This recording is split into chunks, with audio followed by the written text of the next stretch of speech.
Hello everyone, and today I'm going to show you how to use the basics of a camera. Now if you already know how to use a camera, then this video is not for you.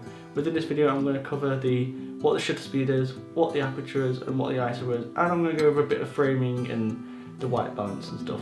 So you basically know the basics with photography, and you can go out and practice and try and get the shots you want. So f-stops is basically your aperture, and this is basically how much light is in.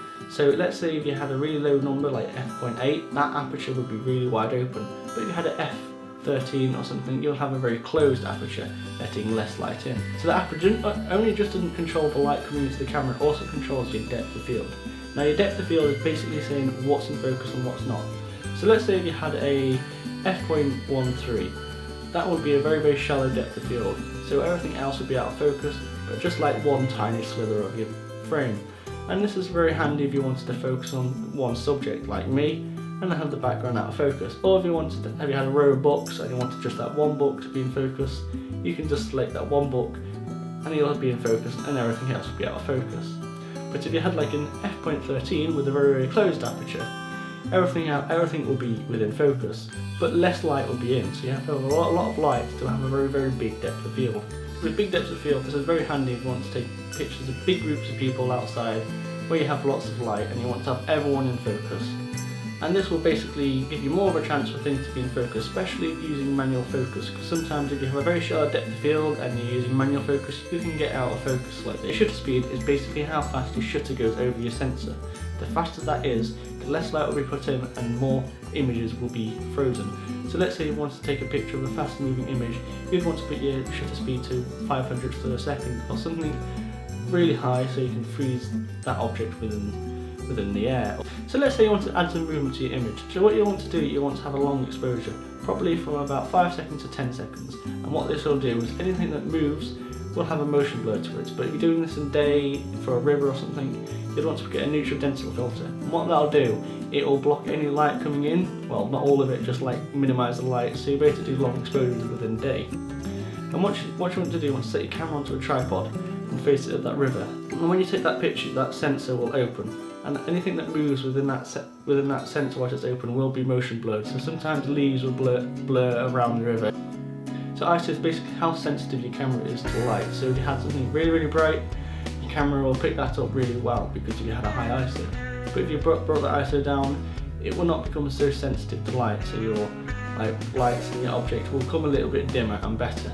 Also, when you bring your ISO up, it will make things also brighter but very, very grainy, depending on what camera you have. Some high-end cameras you can go quite high ISO, but you'll still always get something like grain, so it's always best to try and get your ISO as low as possible. You only really need to up your ISO when it is really, really dark. There's also another feature that you can use is white balance, and you can basically select what is going to be white and what is not going to be white. So let's say I wanted the background to be white, it will select that background white and everything else will be based off that white.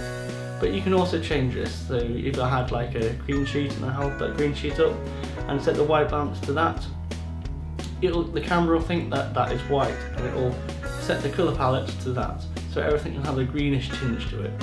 And this can be creative, but if you got this wrong within the camera, you can always fix this if you shot in RAW, because RAW you have a lot more detail and you can change a lot more things because there's more information within the pixels, and you can bring up images or bring down images a lot more than you can if you only shot on JPEG. But I'd recommend, if you're just starting off, put your white balance onto auto because it usually gets it right first time, but if it doesn't, you can always easily fix this within Photoshop just by adjusting the white balance. So within your camera is also a light meter, and this basically tells you if it's overexposed or underexposed, and there'll be a line that goes in between. Now if that line's in a minus, it means it's underexposed. If it's in the plus, it's overexposed. So you basically adjust it until that line in the centre. So a really easy way to frame some images is you put an imaginary grid over your image and you put anything of point of interest on where the lines cross over and your horizon on the lines. And what that'll do is help create a pleasing image. So let's say you're taking a picture of a person and you want to make the image a lot more pleasing. What you want to do, you want to put the subject with where one of the lines cross. So put their face where the lines cross and off to the side on one of the lines. So it's like not fully centre, but it's slightly off, and it helps the eye draw into that person. There's a lot more ways to frame your images, like leading lines, natural frames, and etc. All this is how to create pleasing images, but you don't have to do this with every image you take.